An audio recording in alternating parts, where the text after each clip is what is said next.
back to Post-Traumatic Thriving. I am Dr.RandallBell here with Tanya Brown. Hey, Tanya. Fabulous. Hello. Hi. And we're here with Fausto Castellanos. Yay. Did I get it?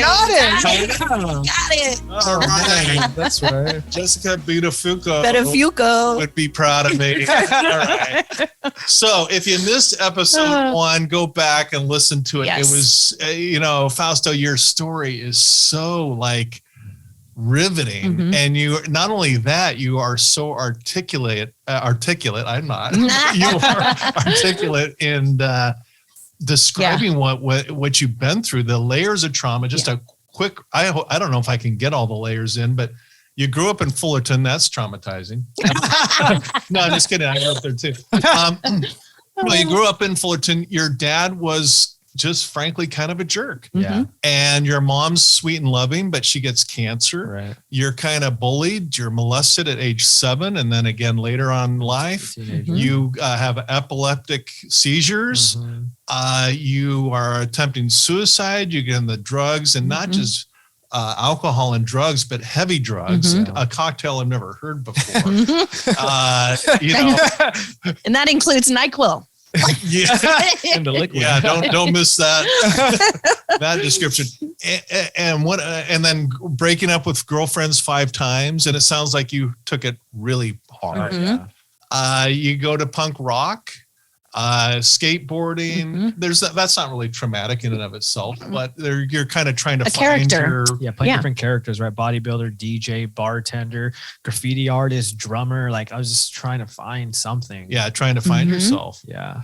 And the first stage of your life was we'll get to this more later, but was God or religion any part of your life, or where did that fit in? Yeah. So I grew up Catholic, but to me, going to Catholic, like Sunday school and doing my confession and retreat and all that stuff, I didn't really know what it was. To me, it was just, oh, cool, I got more friends. Like there's no really God in my life or prayer, any of that.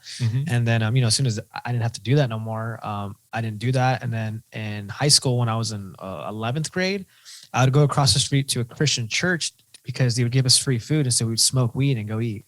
That's what it was. Cool. Free food. Let's go. But so there was no spirituality or God or anything. Okay. And so we talked about where you just kind of crashed. And if my memory's right, you were about 25 years old where it just fell apart. You were like suicidal, full on, drug addict, alcoholic, your mom's has cancer. Your dad's kind of out of the picture. You never had that father figure that every little boy wants to have. You're not talking to anyone about this built up layered trauma. Right. You're hitting rock bottom. This is the survive stage where you get back on your feet. So what did that look like for you at the start of your survival and getting back on your feet? Yeah. So in October 2017, as I hit that rock bottom, right, of, like I said, 30 grand mal seizures in a month, wanting to die. Now externally it's affecting me, right? I lost a job. My mom is sick. And I'm just so broken, right? It was a scary place to be. It was so broken. And so for whatever reason it was, I reached out to a friend. I knew one person that I think he was in jail or locked up for a while. And, when I met him, he was just like a different person. You know what I mean? Like he was happy. I think he had a girlfriend at the time. He was getting married. And so for whatever reason, I reached out to him, right? I feel like he was a miracle person in my life. And again, he doesn't know any of the depth of my pain or anything, but I just remember going, oh, I think I know somebody, and he believed in God. So I called him up and he picked me up and he took me to his place in downtown Fullerton. And he read some scripture to me. And what I got from the scripture was that God gives his strongest battles to his strongest warriors. And so for the first time in 25 years, I felt relief. Like imagine having a migraine headache for 25 years. And one day someone reads words from a book and that migraine goes away. Wow. I was in shock. And when I got that perception of one of God's strongest warriors was that, are you telling me that I got abused for a reason? That I was a drug addict for a reason? I was an alcoholic for a reason? My mom's cancer for a reason? That my dad's out of my life for a reason? My depression, my anxiety, all this stuff was because God said that I was strong enough go through it to help others. It was crazy. Wow. And I felt this spiritual high as if I was high. And I was like, I don't know what this is, but I want this. Yeah. I was smiling. I was happy. I was joyful to the point where I literally like skipped home, like skipping. Yeah. And I felt no anxiety. Everybody that walked on the sidewalk, I was like, hi. I look like that crazy guy walking around like, like, oh, yeah, he's on drugs. You know? But I was stoked. I'm walking around like, hey, let's go. High five. How's it going? Yeah. And so feeling like that, I was like, okay, I think I need to go to this thing called AA. Because see, I had this thing when I was younger where I wanted to be like drug addicts and alcoholics in movies. So when I was 16, I got in a car crash and I was happy because I was like, oh my gosh, my leg hurts. I'm going to get a cane and I'm going to be like House. I'm going to go take Vicodin. And I did. I got the Vicodin because I played the part. Oh, my leg's number 10, the pain. Oh my gosh. Here's a shot. Do you feel better? I don't. It hurts. We're going to give you this thing called Vicodin. Oh no, please don't. And I'm like, winking, right? Like, yeah, right? Bring it. Give me the Vicodin. You're working it. Oh yeah.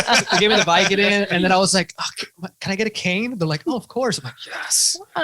So there's a show I watched, Rescue Me, with the fireman. He was an alcoholic and he went to AA. So when I had that spiritual experience and I'm skipping like a crazy person down the street, I was like, oh yeah, AA. So I looked it up and I found a meeting in Fullerton. And I was like, okay, so tomorrow I'm going to go to the Fullerton Alana Club to 11:30 a.m. And, and I showed up and they asked if anyone's new that wants to share. So I raised my hand. I went up on that podium and I shared everything for the first time in my life in front of those people. And somebody said, me too. Wow. And for the first time, I was like, wow, I'm not alone. And then it made me realize that what God said that, yeah, everything in my life wasn't happening to me, it was happening for me because I was strong enough. It made sense right there. It was confirmed. Yeah. Because I've never felt so seen and important, like I mattered from just being vulnerable to like that extent. I got two questions. Wow. One is, where did you first hear about AA? Who told you about it? It was that TV show, Rescue Me. Oh, really? Yeah, when I was younger. That's the only reason why I didn't even know that. I didn't know anything about it. I didn't even know about rehabs. I didn't know anything. Okay. So it was that TV show that I was like, oh yeah, there's this thing called AA where people go when they drink a lot. Let me look it up. So I had no idea. I'm just like, oh, cool. There's one here. I guess I'll check it out.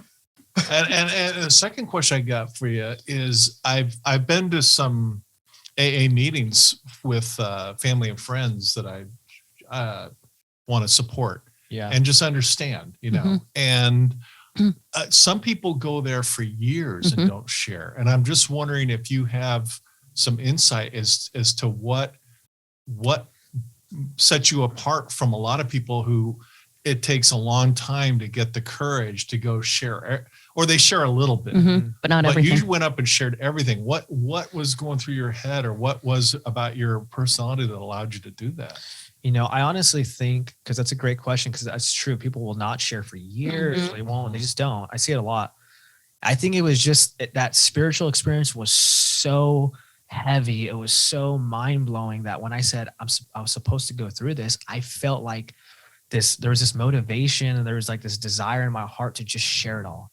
You know what I mean? I felt so like I have to do this. Right. And so that's what drove me to do it. You know what I mean? So I think that's what allowed me to do it. And when someone said me too, something just clicked in my head. I'm like, oh yeah, this is the answer to my problems. I'm feeling so good that the void that I've had my whole life just was filled.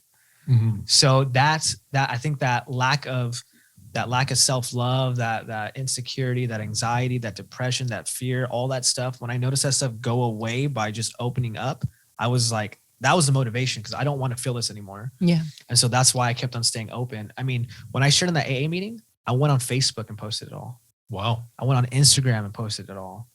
I went on TikTok and posted it all. Everything. Wow. You know what I mean? Like I literally went 100% on my vulnerability. And so from day one, I just put it all out there. And so I think that's why I was able to do that, which is not common at all. No. Not at all. Not at all. Very striking, very unusual, but very admirable. If you're ready for it. I'm not trying to get anybody to do something they're not comfortable with, but sounds like you were. Yeah. So you're getting back on your feet. That must feel like a whole new world. I mean, Yeah. I mean, like I said, it was for the first time in my life, I felt like my life had meaning. yeah. I was so excited. Like when I posted that, when I heard the Me Too in the meeting again, I was like, oh my gosh, I have friends. Like, this is cool. Yeah. When I posted on Facebook and people started going like, dude, like, thank you for sharing that. I can relate. I was like, okay, so it's working here too. And then on Instagram, I was getting people from different states and countries going, thank you for posting that. I've never talked about it. See what I mean? I feel like I was in a movie. I was like, oh my gosh, all this stuff is happening now. Like I felt like a superhero almost. Yeah. And so like it started off like that. And so every day, from the beginning, let's say like the first month was posting every day about stuff like that. Yeah. Because all those responses were fueling me. It was almost like I didn't just have AA to fuel me. I had the world. And so I was like, okay, what else do I got to do? I got it. Because I started reading books for the first time. I never read. So I started getting into reading. And I heard this thing that like TV can be used to hypnotize you, right? Watching negativity, all these things. So I was like, oh man, I can't be negative. So I got my TV, gave it away for free right away. And then I read that when you eat meat, it gives you anxiety, fear, and depression because the animals are scared. Again, I don't know if that's true. I just heard that and I was like, all right, I'm going vegetarian. I went vegetarian that first week. And then I started watching podcasts too. And Monk said that, you know, to have that self-control, to be able to master your emotions in the mind, or the monks meditate. So I started meditating right then and there. I saw Mark Zuckerberg, Steve Jobs, Barack Obama. They wear the same outfit all the time. There's a word for it. I might mess it up, but it's like sympathizing or something. And so I said, I need to do that. So I threw away all my clothes, got the same outfit, and started wearing the same outfit every day. You know, I like dove into so much healing and recovery and trying out all these new things. Cause I was just like, dude, I got to do these things. For whatever reason it is, it's speaking to me and it's fun to me. It's almost like I've always been that person, but I just was never able to express it. Yeah. You know what I mean? Cause that wouldn't be the cool thing in school to do stuff like that, you know? So that's why I think I played so many characters to fit in, but it was never me. And so, yeah, that began the journey of surviving. And, you know, from going to meetings every week, sharing all the time, working my steps. There was just this new like light in me. And when I got to the God concept too, was easy for me because I really didn't have anything against it. I really didn't even know. So to me, I was like, man, I don't know, but I feel good. So I'm down for this God stuff. Like, so I started reading the Bible. I started reading the Quran. I started reading the Bhagavad Gita. I started getting into Buddhism. I started getting into energy, to karma, to crystal. I mean, everything. If someone told me like, hey, if you were to buy, you know, this crystal headphones and you wore them, you'll never have anxiety. I'm like, I'm buying that. That's me. I'm like, how am I going to do it? Like, oh, okay, cool. Like, I don't know if it works. Cool. Like, I'm down. So like that little kid inside of me, that curiosity, that open-mindedness to just love people and be so welcoming. You know what I mean? It was just like, it was such a fun journey doing all these things. That's so cool. That's so cool. You know, I'm getting a couple things out of this. One is there's a chapter in my book called Experiment, meaning when you get in the survival mode and you're kind of sick of being sick and you start experimenting. And I see that this is really a healthy example of experimenting with all kinds of things, all kinds of different, you know, philosophies, religions, spirituality, and just kind of trying it all out. Personal rather than shutting it down. And the other thing is that I'm getting from you is it sounds like you're waking up to your true self, because it sounds like you are always, as even just a little dude growing up in Fullerton, California, you were always just a good dude. And you didn't want to harm people. You wanted to be treated with love and kindness, and you wanted to treat others the same way. And for the first time, it sounds like you're treating yourself with kind of self-care, self-love. Self-love. Does that sound right? Yeah, you're on point. Cause like it was like, that was always me, that kind, loving human that just loved people, but that just didn't know how to navigate that because of the lack of direction. So I tried going to other routes, right, to try to fit in and losing myself. But that was always there. Like punk rocker, I was a good kid. Bodybuilder, I was a good kid. The DJ, I was a good kid. Bartending, I was a good person. You know, I was always that person. Come live with us. Come stay with us. I'll buy you your food. I'll buy you this. I'll throw you a party. I'll get you the DJ. I'll do this for free. I've always been that. You know what I mean? I've always been a hopeless romantic. I've always been that funny, lovable person. All my friends' parents love me. You know what I mean? it was just, there was this pain inside of me that would get in the way. So Yeah. as good as I was, there'd be a scary moment at times. Right. And then I kind of like ruined my reputation in many ways in different areas of my life. Yeah. So now that I removed the drinking and the using, that kind, loving soul is just growing consistently now, you know, Yeah. and just shining and stuff. So yeah, that's what it was. And, you know, so the God thing was very fun for me, all that stuff. I mean, I even did the Wim Hof method. If you guys know what that is. No, what He's known as the Iceman. So he's a guy that like, it's like in negative 30-degree weather and he's just wearing board shorts, walks around and he heats his body up with his mind. And so a lot of like people did research and studies on him and they're like, he really is warm. Wow. And they're like, maybe you're just superhuman. So he had 12 people and you could watch it on Vice. He had 12 people, trained them just like him. It's a breathing technique is all it is. He just teaches you how to breathe. And same thing, they're all able to go in that negative, like 30-degree weather, or however cold it was, in shorts and not be cold. And now he wrote a book. I mean, he's super famous now. People go train with him at his house in Poland. Like there's big seminars with it. I mean, it's huge. You know, he's on every podcast you could think of. So me, again, oh my gosh, that's amazing. I want to do that. So what do? I buy a giant tub and I start getting 100 pounds of ice and putting in this tub. And I'm like behind, like I would go to the bar and be like, hey, can I borrow your ice? You can just have it. Yeah, here's the ice. Bring it back. I even have a picture. I'm behind like a bar by a dumpster and I'm just in this ice tub like this, you know? And like, it was exciting. I was like, oh my God, I feel like I just got high on my own supply. Like this is tight. So doing that, I mean, at 3 months sobriety, it was the first time I was ever on an airplane. I've never been on an airplane at this point. So I read a book and it says, travel alone and you'll find a lot about yourself. I said, well, I guess I got to do that. Yeah. So I bought a ticket to Portland, Oregon, never been on a plane. I didn't know what I was doing. And you go to Portland in recovery. Yeah. 3 months sober too. That's it. Move. Yeah. 3 months sober too. And it was so cool because I'm on this airplane, right? I walk in the airport, you know, again, I'm an insecure, anxious kid. So I'm like, oh my gosh, what happens if I miss the plane? What happens if I don't know what I'm doing? What happens if they look at me and they're like, what's this guy doing over here? Go arrest him. He looks suspicious. So I go in there and I was just, for whatever reason, I was like, just ask somebody. Just tell people you don't know what you're doing. They'll help you. Hey, where'd I get my ticket? Here you go. Super nice. Walked me to the gate to walk in. I'm like, okay, cool. That was easy. And then as I was going through the check-in, I'm like, oh my gosh, do I have drugs somewhere in me? Like, I don't know. I'm just drugs somewhere. Are they going to smell it on me? I'm like, oh my gosh. And it's funny because, you know, I'm going in, sir, take this off. Oh, I'm sorry. You can't have it, Kim. Sorry. And then we get a check. He was like, oh my gosh, I knew it. I have something, don't I? And no, there's nothing. It's a random check. And I was like, I'm good. Yeah. So now I go to the sit down and I find where my plane is. And then I'm like, oh my gosh, I hope I don't sit next to someone that I'm going to feel nervous around. Please, God, don't put someone next to me. I want to sit by myself. I don't know how this is going to work. How long is this flight? What am I going to talk about? Again, that's who I am inside, right? That anxious kid. 3 months sober. I don't know anything yet, how to live. And so I get on the plane and the guy's name was Luke. And I'm like, oh, that's from the Bible. This is crazy. We ended up having an hour and a half conversation connecting. Get off that plane, land in Frisco. I'm like, that's crazy. Like, Luke, is that you, God? Okay. The next plane, I'm in line. I meet this guy named Michael. And I'm like, huh. And I remember his daughter was sick in the hospital as I went, can I pray for her? He's like, oh my gosh, yes, please. Another moment, like, I was like, this is crazy.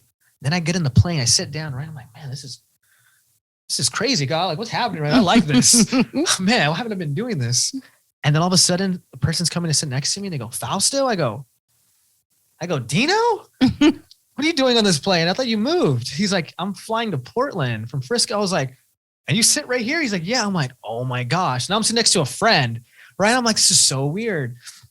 So I get to Portland and the original plan when I was going to Portland, because I bought my ticket by myself, no plan, no nothing, was first to go to a buddy of mine's bachelor party, but he was going to do it in Portland. My friend invited me. That was the original plan. I was like, I'll go for a day, but I'm going to stay there longer for myself. Well, when I get there, I get the car rental for the first time. So same thing. I'm like, oh my gosh, how does this work? Are they going to pull up? Are they going to notice I was an alcoholic at one point and not give me the car? Like I'm overthinking everything. They give me the car, super easy. I drive to where everybody's at. And after like 30 minutes, I was like, I'm going to leave. It just, for whatever reason, I feel like, you know what? I got to be here for me. So my buddy, I'm like, I love you and everything, you know what I mean? But it was just, they were going to go drinking. So I was like, yeah, I need to do this. So I take off, I go to the gym and I'm like, okay, what am I going to do? Where am I going to stay? And I found a place and I was like, I'm going to juice and be vegan for this trip. and I'm going to read, and I'm going to go in nature. And I did that every day. And I just felt like moments of clarity were coming to my mind. I was like, oh my gosh, no wonder why I never felt comfortable in the bar. I never belonged in the bar. The social anxiety wasn't anything wrong with me. It was protecting me. You know, I started connecting all these dots, and I'm like, oh my gosh. And then I went to get this meditation hall. I was like, I'm going to go meditate. And they actually had a special guest person for that one day, and he happened to be in recovery. So again, I'm like, oh my gosh, you're in recovery. So we started talking. I was like, dude, this is crazy. And then just being by myself for those 7 days, it was just so incredible. Like such a crazy moment in my recovery. I come back and I was like a different person. So from traveling like that, I was reading a book a day. Wow. Yeah, like, oh, it's like people. So you went from zero reading to like hyper crazy. reading. Yeah. I'm still reading your book, and I've had it for how long? That's been about 2 months. It's a boring book. I'm just like, that takes discipline. Yeah. So, you know, I'm reading a book a day. Like, it's insane. Cause I never read. So everything was new to me. And I only read nonfiction, mindset, depression books, codependency books, addiction books, self-love books, you know, manifestation, but everything you could think of. I was so just like, what is this stuff? I didn't even know this stuff existed.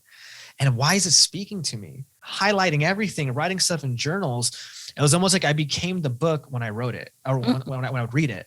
And it was an experience that I got, and I would take something from and add it to my life. Yeah. That's so cool. Dude, I got to tell you, you're like, you know, we have not had a conversation on this, so there's nothing pre-planned or scripted here, but you're like popping off with every chapter of the book. It took me 15 years of research to what you just said in about 15 minutes, 15 seconds.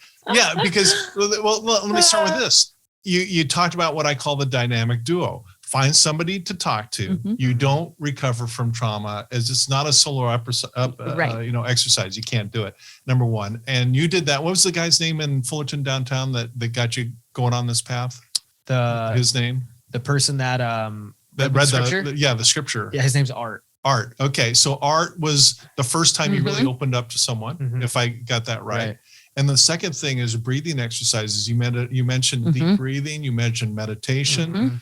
And there's great research out of Harvard Medical School about the therapeutic approaches. You're doing everything right. And what's amazing is you figured this all out on your own. On your own. And you're experimenting with all kinds of different things. And I also noticed that you're taking your whole world and you're not throwing away the skating or the healthy stuff, you know, punk rock, you know, you enjoy music, but you're taking the garbage out. Yeah. You know, you're taking out the drugs, the alcohol, the stuff that's self-destructive, you know.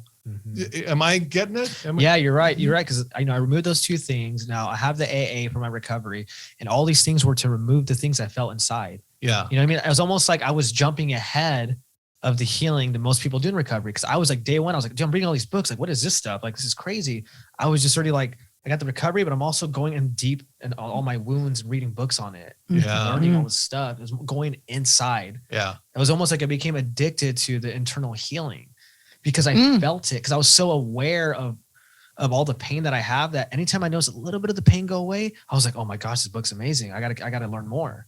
So you're piled on with layers of trauma, and now you're peeling away the layers of trauma, one layer at a time, one book, one exercise, one person that you're connecting to. Yeah. You're peeling it away and away. Yeah. You know, we say, actually, when I went into treatment last year, I was like, oh, you know, it's like peeling away the onion, right? Yeah. It's actually Rita was her name. She said, no, it's more like peeling away the artichoke, because at the artichoke is the heart. When you take the onion and you're just peeling it, it's like there's nothing there. Yeah, right. But with an artichoke, it's like the heart is there. So, like, correct me if I'm wrong. Do you think that, I mean, it's good that you found like healthy addiction, but do you think that played into your addiction, like your mindset, like diving all in 120 million %? Oh yeah. See, I believe that God will use our defects as assets in certain seasons. So God used my obsessiveness to heal for a season because it got me through that first year. And then down the road, I learned to slow down. Yeah. But so I believe that he can sometimes use that for like a season. So he was able to go, he's almost like, he's looking at me and saying, Fausto, you can't handle having a bad year right at the beginning of your recovery. You're going to lose your mind. You're very sensitive. So he's like, I'm going to just I'm going to be so visible in your life. I'm going to make miracles happen in your life. I'm going to let you do all this crazy stuff obsessively, and I'm going to protect you. And then maybe in a year, life's going to get real for you, but you'll be okay because you'll have a year under your belt. Yeah. That's how I kind of view it looking back. Because my sponsor told me when I had 1 year sober, I had like a party bus come. I had a photographer in the meeting. I had a videographer in the meeting. And I was like, I'm going to change AA forever because you know who I am? I'm sober, Fausto, MG, TikTok, bam, right? Again, coming from an innocent place. And my sponsor goes, man, you were so spiritually prideful. What are you talking about? He's like, I thought you were going to relapse because you were so high on life. That's good knowing. You know? So that's why I'm saying, I think. Yeah, they call it Alcoholics Anonymous. Anonymous for a reason. For a reason. You don't bring in the camera. Right. It's like you're not even allowed to take a picture in there. No. That's the hard way. No. So, and in fact, I reached out to somebody who is in recovery and they had to decline because their sponsor, which is great. I mean, I love this kid. When I was working at Laguna Treatment, he was there. Love him. But his sponsor said, it's not good. It's not good. Even though he has like, I don't know, a little bit over a year, I think. So I respect that. And everybody's different. You know, you and Alika, pro recovery power, right? Recovery Is that what power. it is? You guys were saying at the Magic House a couple of months ago where share out loud. Yeah, recover out loud. Yeah, recover out loud. Yeah. So it's like a lot of people take the anonymous very, very serious, right? But then some of you, right? You, Alika, Phil, everybody is like, hey, recover out loud, right? I like that. I hadn't heard that one before. Recover. I learned out it from you. Yeah. Mhm. Okay. It's a circle of life. Right? Yeah.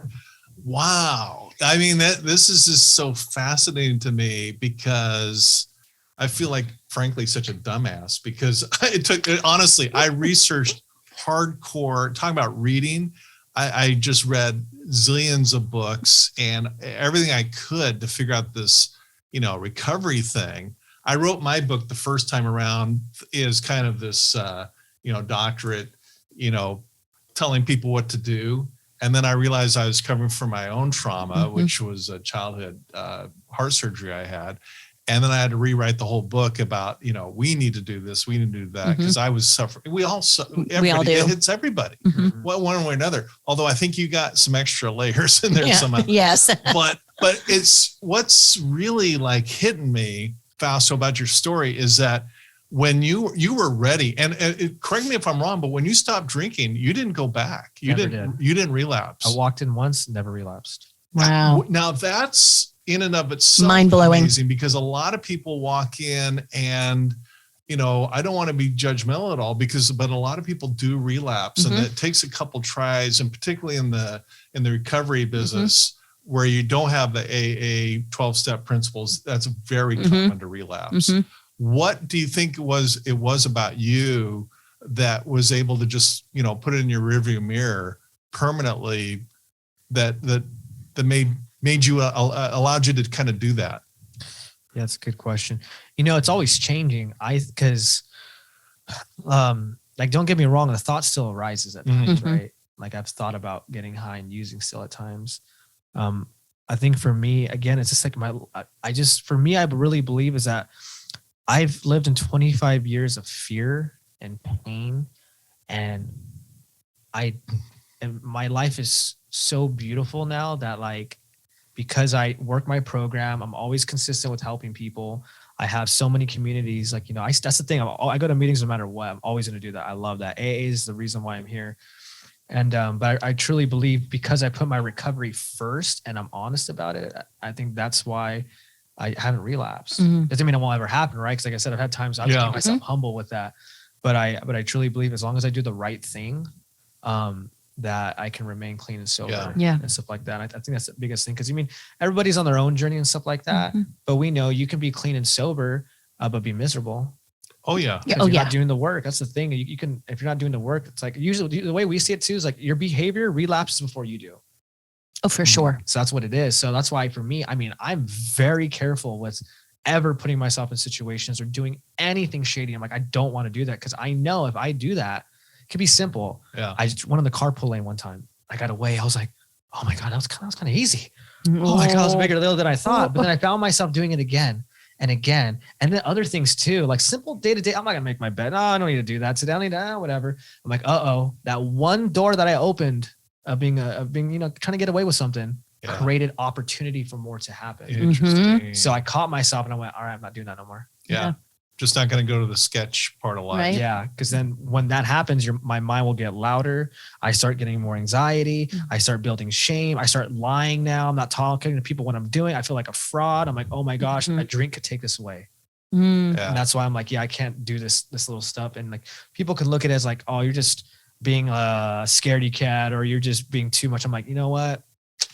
No, I like my life. And to me, doing stuff like that, I'm not going to let it affect my recovery. Yeah. Call me what you want. Yeah. Good for you. I love that. Just like how you left. I mean, 3 months into your sobriety, right? Here you go to your friend's bachelor party. Yeah. That took some real courage to say, you know what?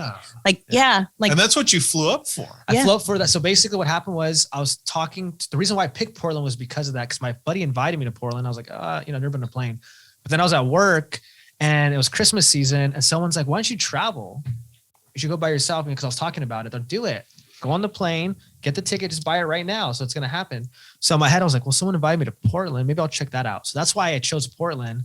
But again, remember, I didn't even go to the bachelor party at all. I literally showed up 30 minutes of them just hanging out. And I just felt like, I just need to do this by myself. I'm going to utilize this time because I don't want to stay there and kind of just be there looking at people drink. Yeah. They were good friends of mine. I love them. Not even alcoholics, but inside it was almost like, I'm like, no, Fausto, like, it wasn't for you. Yeah. And it was okay. No one was mad at all. They're like, we get it. I go for it. Yeah. So I do that travel. I come back different. And then, I'm, jumping rope was in that project. We'll get into the next episode more of it, but I'm jumping rope too. Right. And then, my Instagram page is blowing up. You know what I mean? People are just growing. So I'm hyped online. I'm like, oh my gosh, this is cool. I'm following all these motivational speakers. I'm listening to podcasts all the time, audiobooks. Reading, constantly. Right. And I'm even showing up to where I used to DJ at. I was like, I got to show up to the DJ thing every week. And I'm going to be the sober guy in case anyone needs to talk. So I'd show up there all the time. I'm working 3 jobs at this point. I'm working 3 jobs and I'm the sober guy at all these jobs. Keep in mind, I was bartending still. You're still bartending. Wow. First year of my recovery.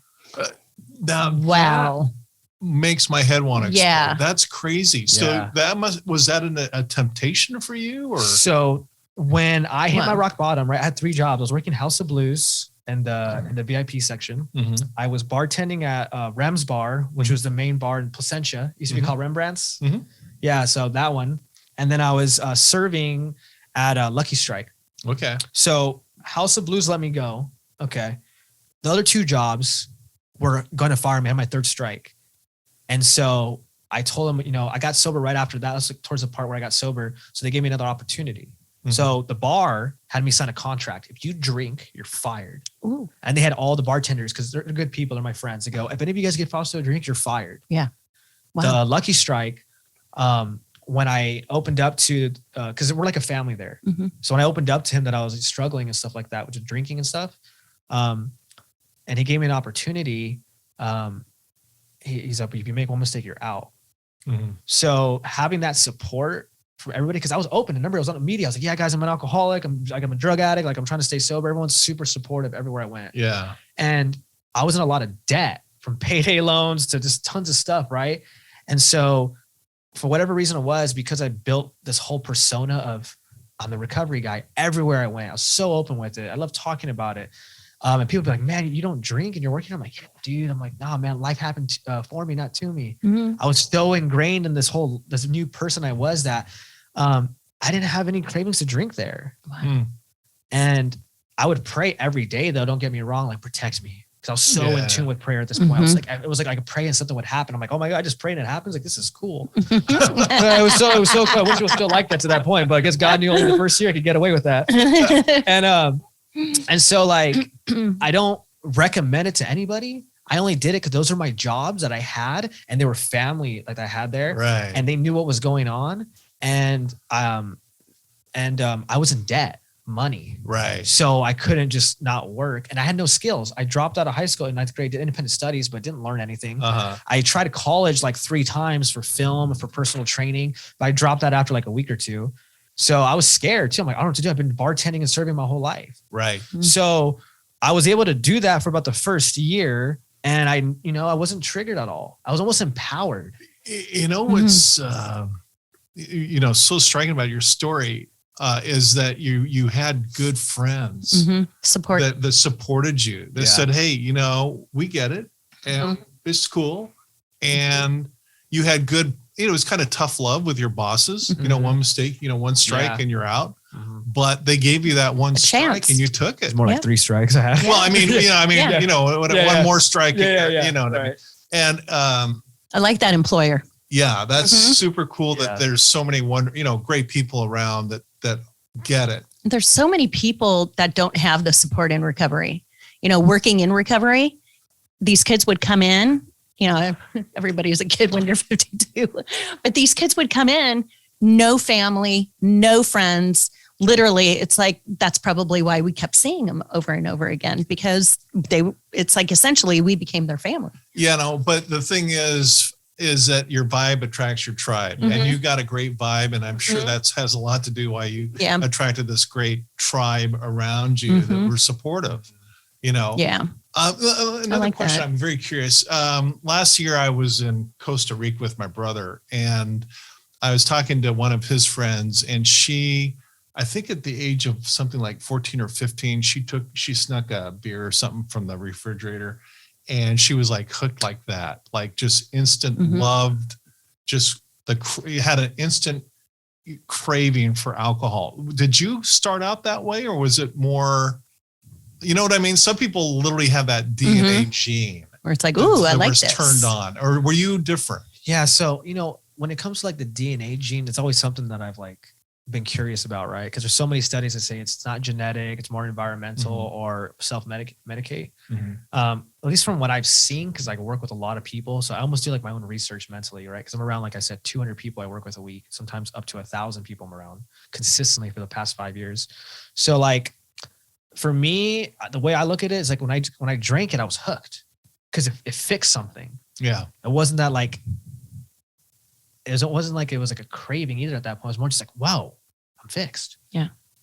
Oh yeah, I love this stuff. That's what it was. I was fixed. It wasn't like, oh, I don't like how I feel. No, I loved how I felt.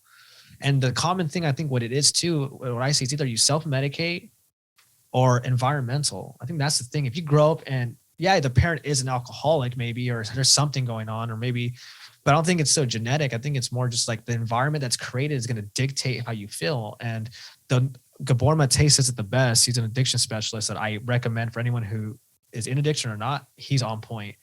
And it's that all of us that become addicted have some form of trauma, which, it could be big T, little t. Oh, yeah. And it's usually that disconnection that comes from a lack of love. They're not getting the love that they desire because, and I think that's the common thing you see with a lot of us. There's a missing void inside of us. Yeah. And that drink is, I look at it like this. We lack connection. Okay. We know that God is what fills us in connection of people. Drugs and alcohol is also connection. If you want to visit God, drink.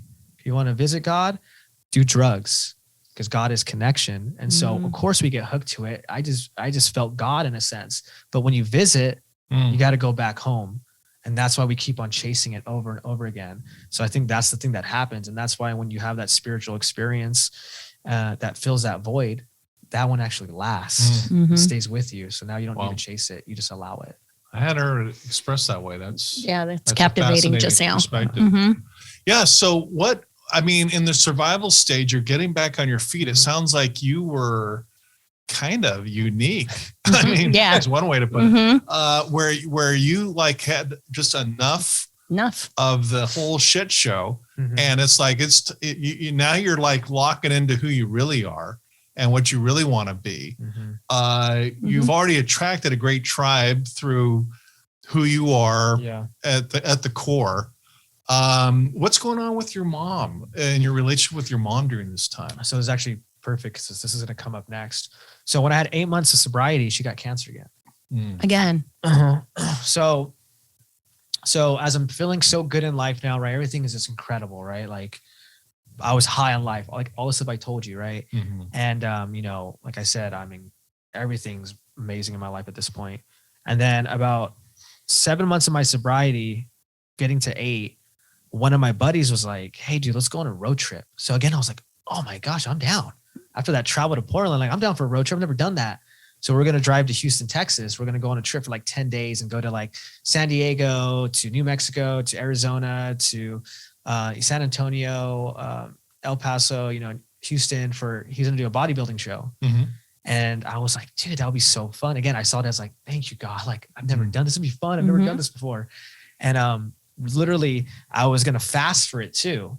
I got into fasting. So I was going to do a juice fast for the whole trip. So, I'm pumped. I'm happy. And the day I'm leaving on this trip, my mom goes, hey, I got to talk to you. Yeah, what's up, Mom? She goes, I got cancer again. And I remember I went, what? And so then, I go to the restroom and I'm like sitting there and I'm like, what just happened right now? And I remember thinking like, God, why would you do that? Everything's been going so great. Like I'm making it up to my mom. I'm paying her bills. I'm taking care of her. I'm taking care of my sister. I'm clean and sober. Like I was supposed to make it up to her for everything I put her through. I want her to see me thrive in life, and I was like, you just gave it to her again. I was so confused. But my mom, my mom's very strong when she's like, you know what? Well, they just did that. We're going to figure out how bad it is. We don't know. They just said they found something. We don't know how bad it is or anything like that.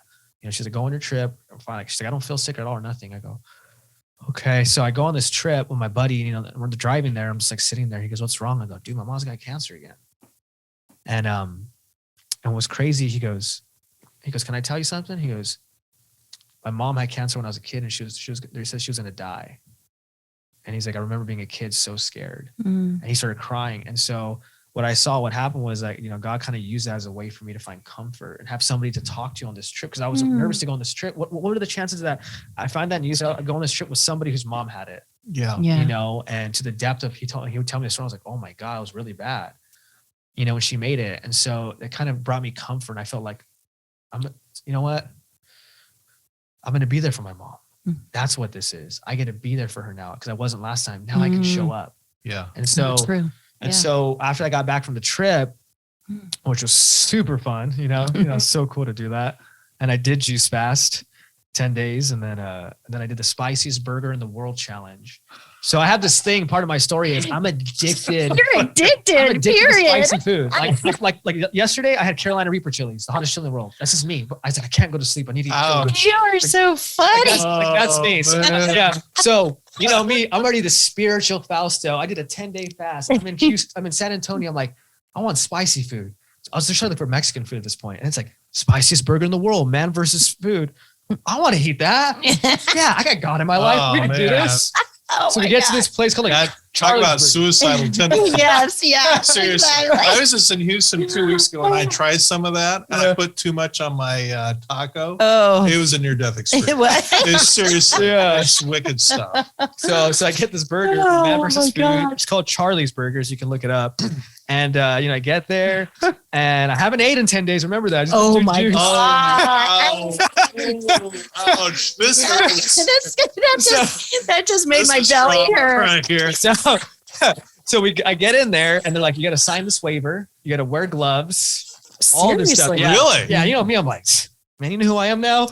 You have to wear gloves? You wear gloves. Yeah, because they'll burn your fingers, your skin. It's really nasty. So I get the burger. You have 20 minutes to eat it. You can drink water while you eat it, but once you're done, you can't drink anything for 5 minutes. So I was like, okay. So first bite, right? What do you get if you do this? What's like your picture on the wall? Hey, Okay. And it would have been a cool, it would have been an amazing story, right? I want a trophy. I was like, or $500. Anyway, okay, so or go whatever. ahead. Yeah. So you're right. We're sitting there. I had because I do video work too, right? So I always had a camera on me because I document everything in my video. Yeah. So my buddy has a camera. Everyone's like, yeah. I'm like, we got this. First bite. Boom. I'm like, hold on. I can't stop hiccuping. I'm like, oh my God, what's happening right now? What's happening right now? I was like, I can't even bite one time. I can't stop hiccuping. And then I'm like, okay. Is it a sauce? Oh, it's habaneros, it's ghost peppers, it's like Carolina Reapers, it's jalapenos, like a handful. And then they get extract, which is the hottest form of a chili. It's like pure extract. It's like an oil or liquid. And they just dump a whole bottle on it. Imagine going to the dentist and they open you up and they just light a blowtorch. Yeah. Seriously, it's like a blowtorch in your mouth. And then goes down your esophagus. It's just And you haven't eaten in 10 It's 10 days. So after God. after the first bite, I couldn't handle it. Then it went away, and I was like, "Let's go!" And I start eating it like crazy, and I finished the whole thing like in about 3 minutes. But chilies fell out, and I'm dying at this point, right? That's why I ate it fast. And they're like, "Sir, you have to eat those chilies right there." And at that point, I'm like, I was like, my whole everything's burning. I've never felt this before. This is worse than anything in my life, right? I'm like convulsing. I'm like, I said, and I'm trying. I just couldn't. It was so bad. I didn't know what was happening to my body, and I was like, I can't. So I grabbed the milk. I start chugging the milk. I don't finish it. I'm like this chugging. I'm like, trash can, I need more milk or water. Like throwing water on my face. I'm like dripping sweat like this. All these people are eating around me. I grab the trash can. I crawl to the dirt. It's like in the countryside of it. And I'm just throwing up like crazy white stuff, like dripping sweat, and it burns to throw up. It's not burned. My eyes are burned. I'm crying chili tears. Like I'm just like dying there. And I'm just like this dying. My friend's filming it. I'm like, man, I wish I was that guy filming this. And then I'm like, after about an hour, I'm like, okay, I think I'm good. Let's go to the hotel. Okay, we did it. Yeah, man, that was easy. Yeah, it was easy, man. Come on, I got God in my life. Check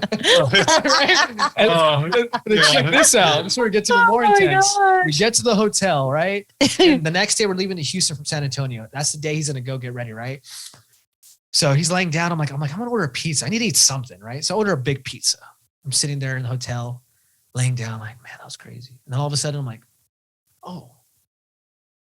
I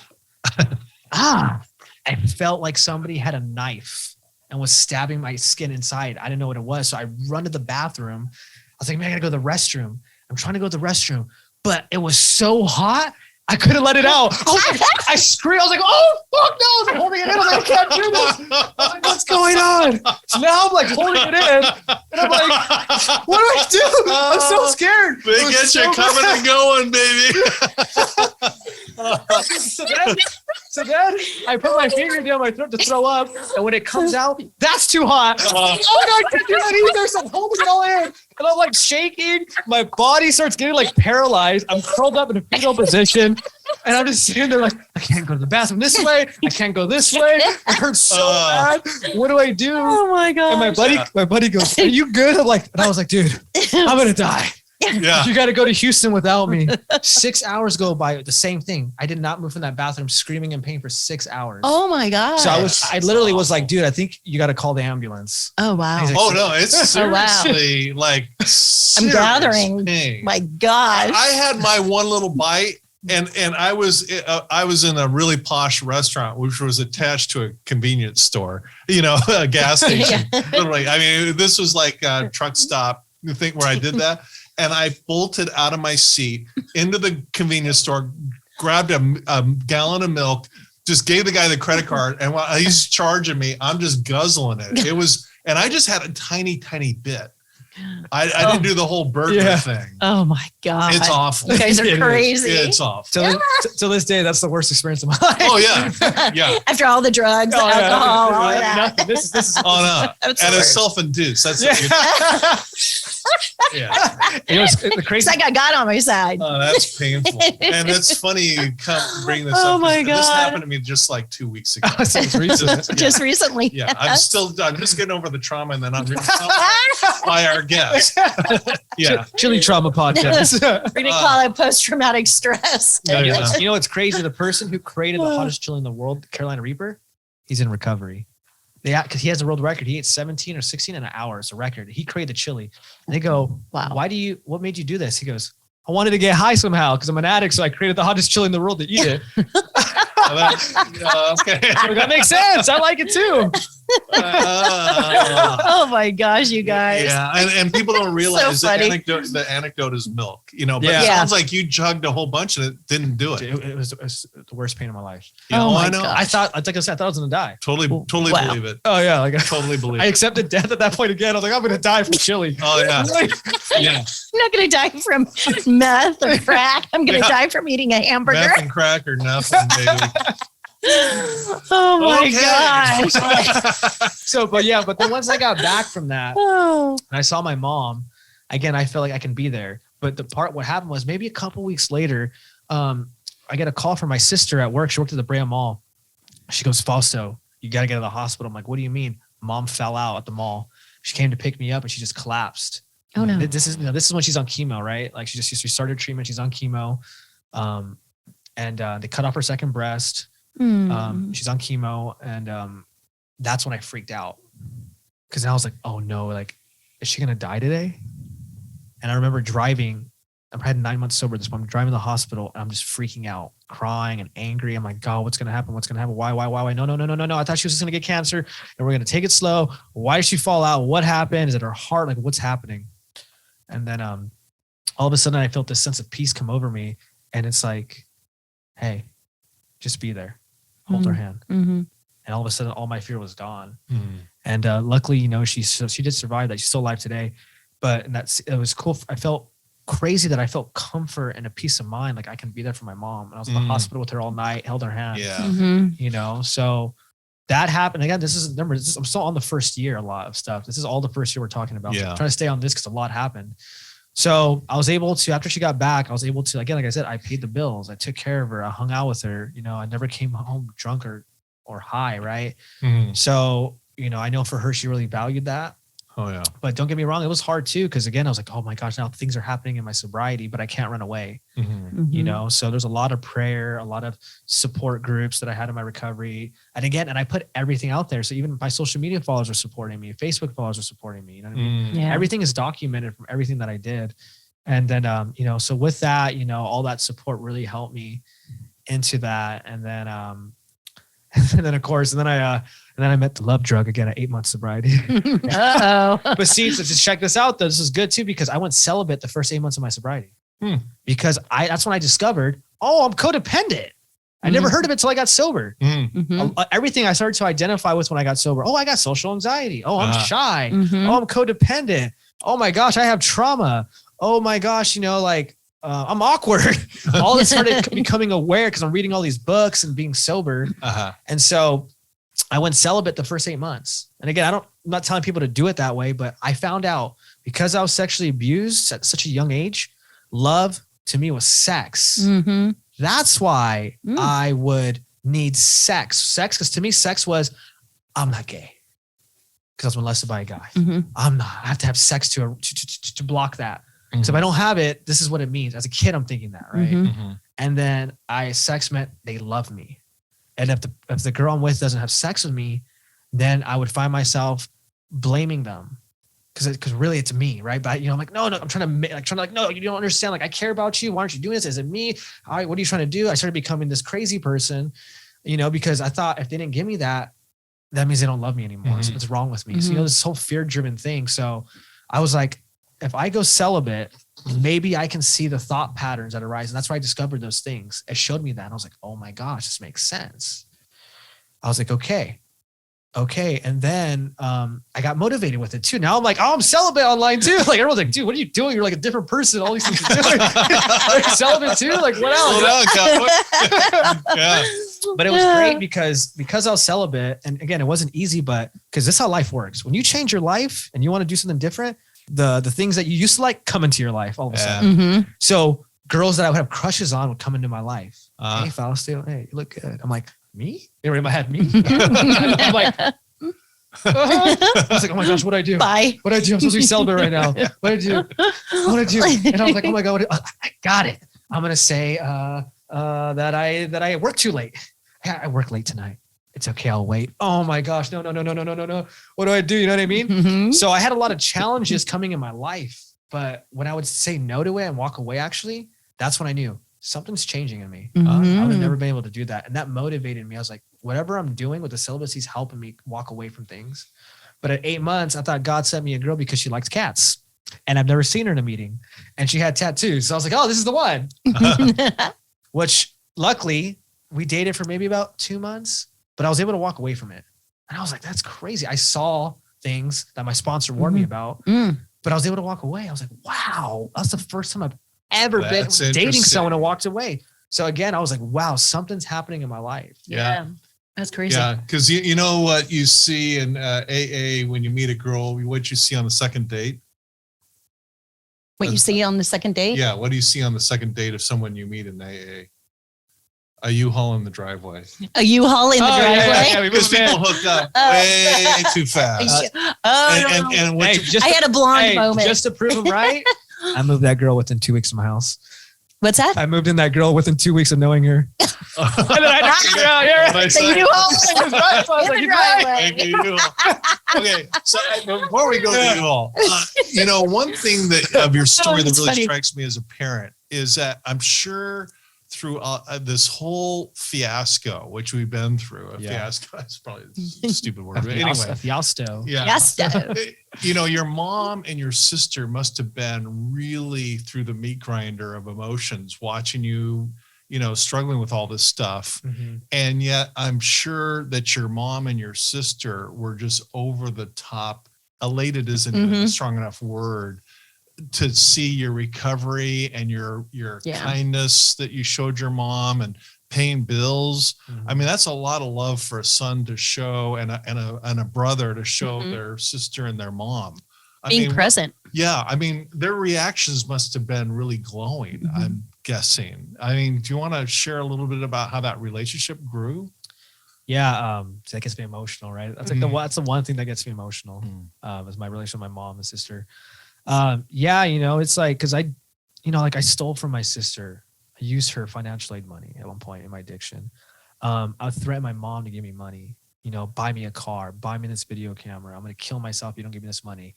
I stole some stuff, Mom. I got caught up. I need money or they're going to hurt me or something. She gave me the money. She got me out of everything.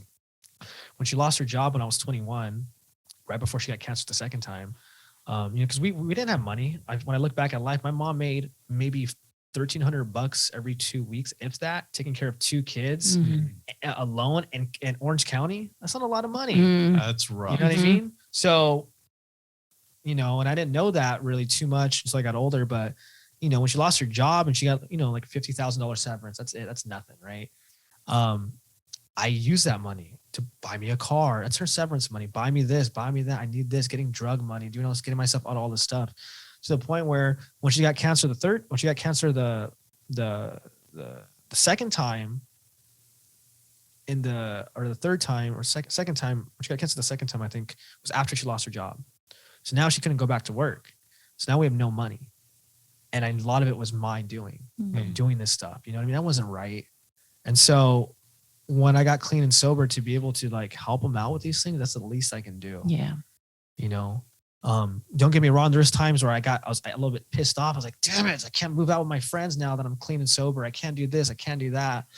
Oh God, I don't want this responsibility, or, this is why my dad should have never left, or this is why I wish, why did my mom have to lose her job? Certain things, cause I was like, and then not having money and not having a sub was very emasculating, but I would always kind of like, I know this is the right thing I got to do, and so to be able to do that for her has been the most important thing for me. Wow. Nice. Me and my mom are really close, like really close. My personality is for my mom, so you can imagine it's funny. And then when I had a year sober, my sister said, I love that you're sober and you help out a lot of people, but you don't help out me. And I started crying because I realized that I was saving the whole world and not being around there for my sister. Because my sister doesn't have the bills, right? My mom, because I'm my mom's son, so she sees it differently, right? She's happy. But my sister, I totally forgot too. I'm like, I've been with the same guy for at this point for 4 years. I don't even know him. And we live together. What kind of, come on. And then thinking that my sister goes through probably sadness and, hurt feelings and confusion, and I'm never there. And so when that happened, it really hit me to be there for my sister more, showing up to her graduation, going to her birthday parties, talking to her boyfriend, her now fiance, hey, Fausto, can I have $20 to get this? Yes. Here you go. Can I have another? Yes. Here you go. Hey, can we go out to eat? Yes. Hey, Fausto, would you mind helping? Yes. You know what I mean? Just being able to do that. I don't even care to the point where if I don't have any money, I don't care anymore right now. If it's my mom, my sister, take it. You know what I mean? I've taken so much for you. Luckily, I don't care about materialistic stuff. I really don't, never have. So that's kind of a blessing where if I do have money, I'll give it to them. So to me, it's something, I still take care of my mom. Yeah. I'm actually moving back in with her for a couple months to help her out because my sister moved out. And I didn't want my sister to be in my position because, you know, like to feel like she needs to help my mom out. And I want her to have that freedom. No, you know what? Go move in with your fiance or this family. I want you to enjoy. You just graduated college. You never did drugs. Go for it. I'll figure it out. Yeah. You know, so I'm going to help my mom out right now again because I know she has an empty nest syndrome now. Now my sister's gone. You know, now she is depressed. You know what I mean? She does have arthritis. She's having fogging of the brain. You know, I see it. The loneliness kicking. I see I'm aware of it. You know what I mean? Oh, So yeah. again, it's the hardest thing. When my mom cries, it's the one thing I can't. I just like, oh my God, I can't handle this. So I'm going to help out some more. And it's, you know, and it creates things because I'm like, okay, I'm about to move back to Irvine. So I'm gonna have Irvine rent on top of taking care of my mom's rent. On top of, I know my mom's gonna need a car soon. I can already see it happening. I need to get her that. I need to help out with groceries, this and that, you know. And it's like I have my car payments. All I'm like, oh God, I got to make more money. I figure something out. But it's like I will never stop doing that. Yeah.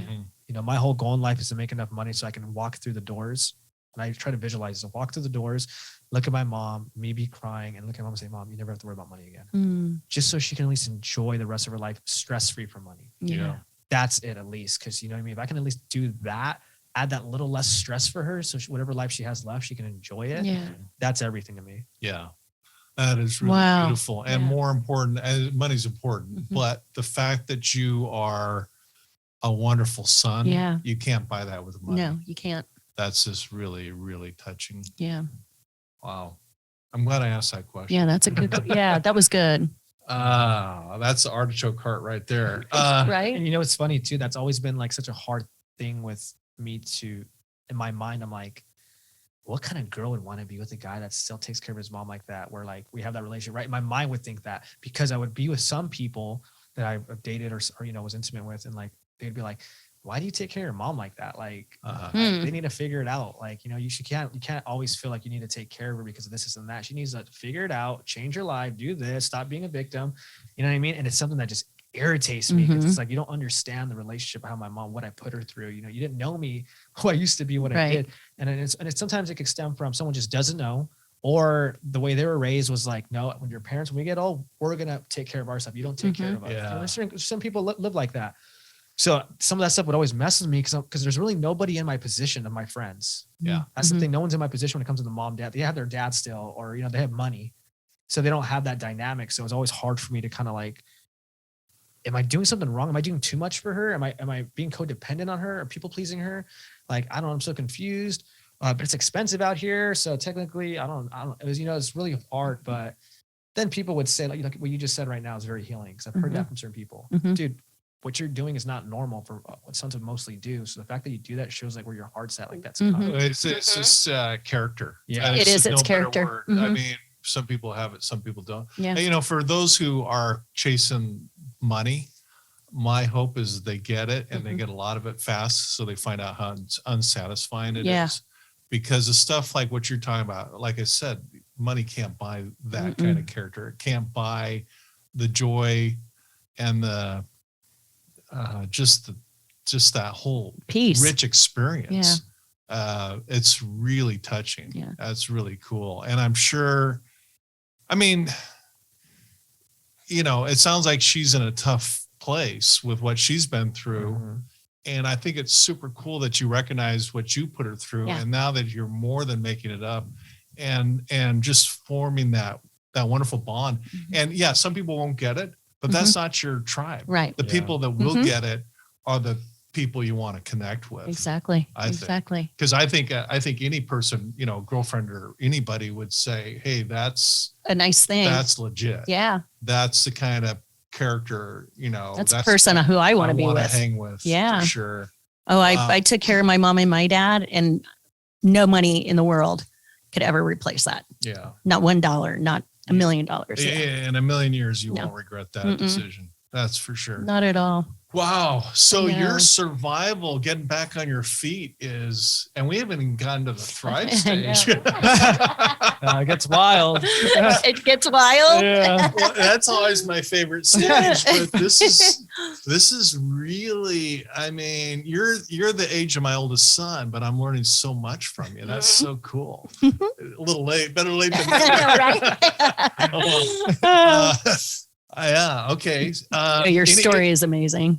It sure is. So anything else on the survival mode until we move into thrive? I'm trying to think, because what I was trying to do is just focus on the first year and like, and to connect everything. Because I'm trying to think, did anything else happen the first year?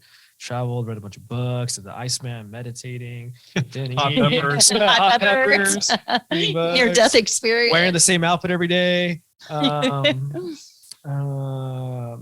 It's funny. While you're Celibacy. thinking that over, you grew up in Fullerton. So did I. I mentioned, and I don't know if you knew this, but Leo Fender lived in Fullerton.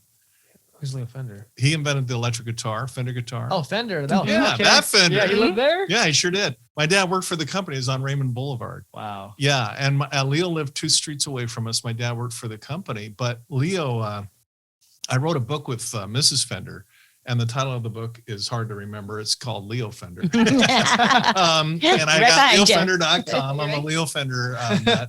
But I'll tell you something. Mrs. Fender said that Leo's big decision in the morning was to put on a white shirt or a light blue shirt.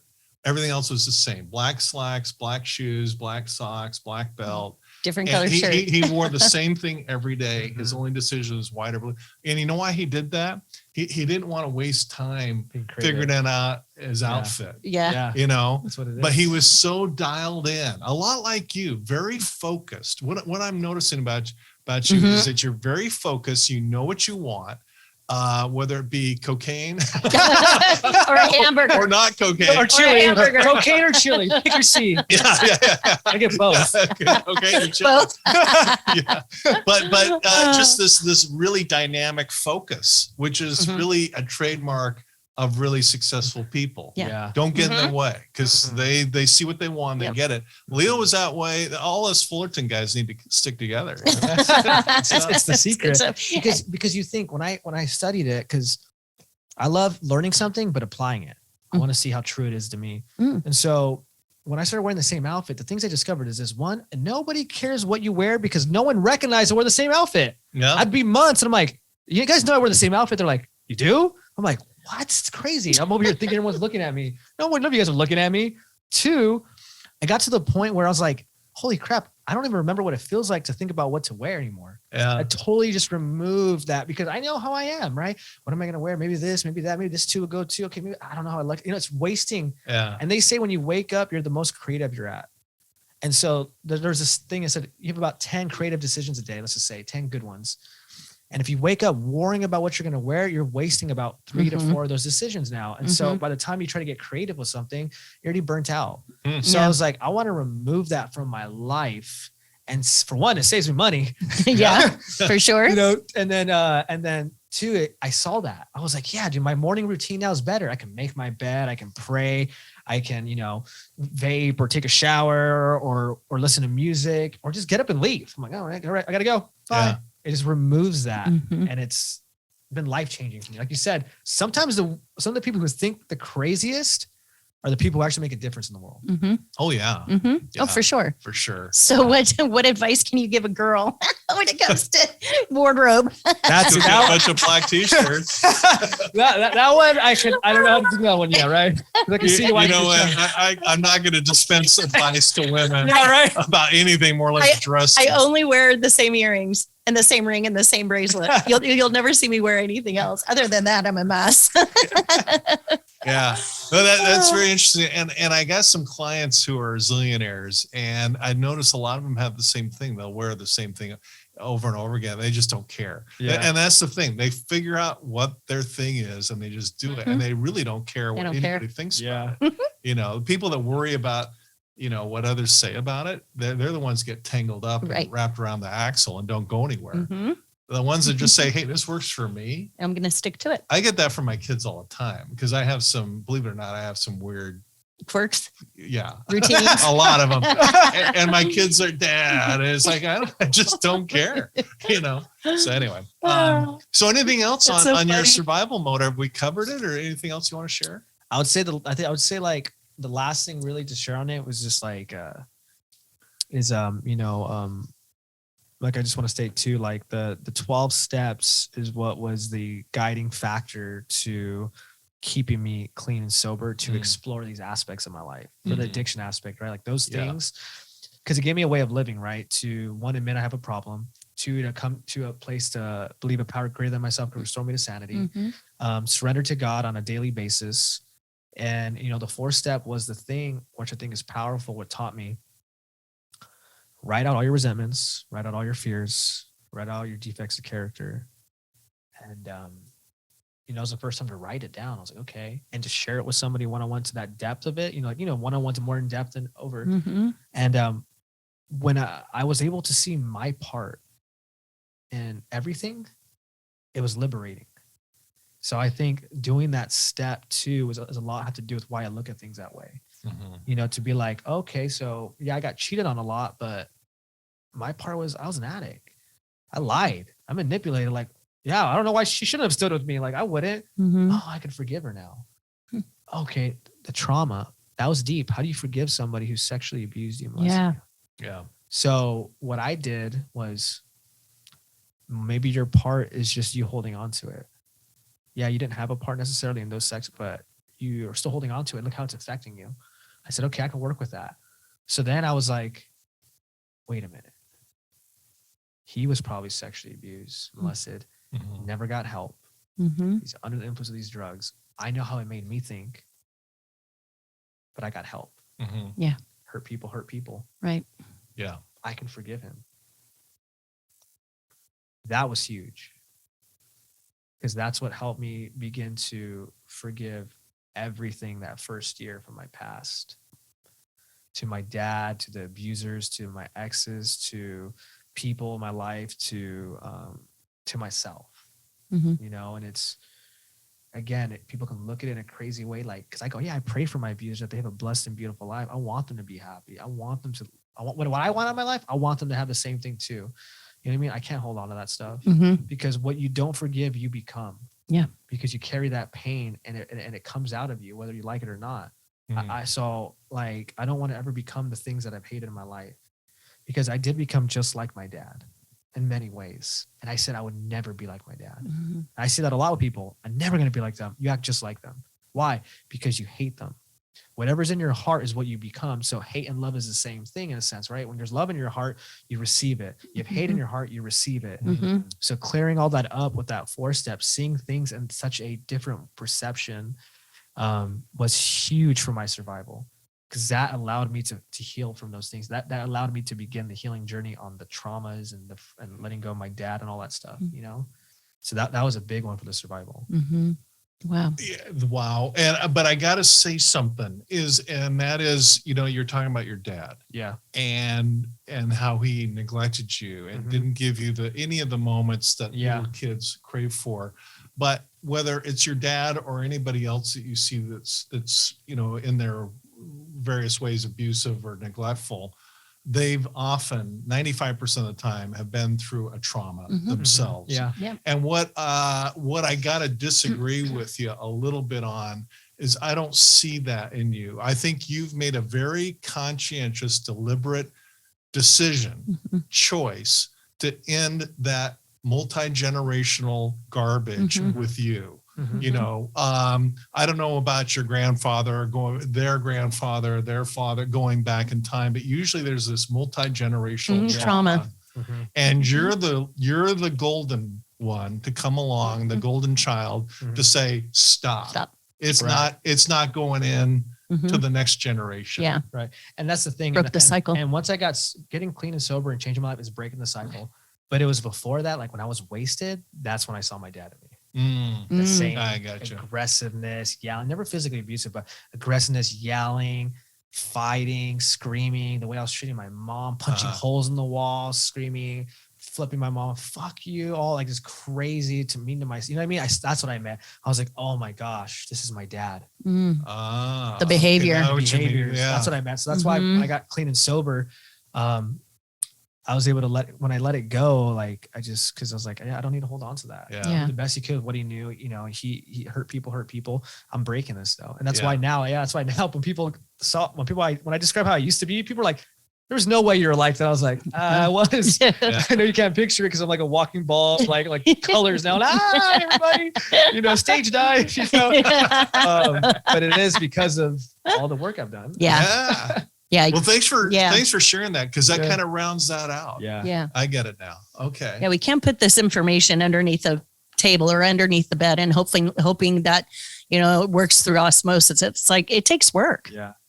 Oh yeah. You want A lot of health, work. you want happiness, you want joy, you want wealth, you want success. It takes work.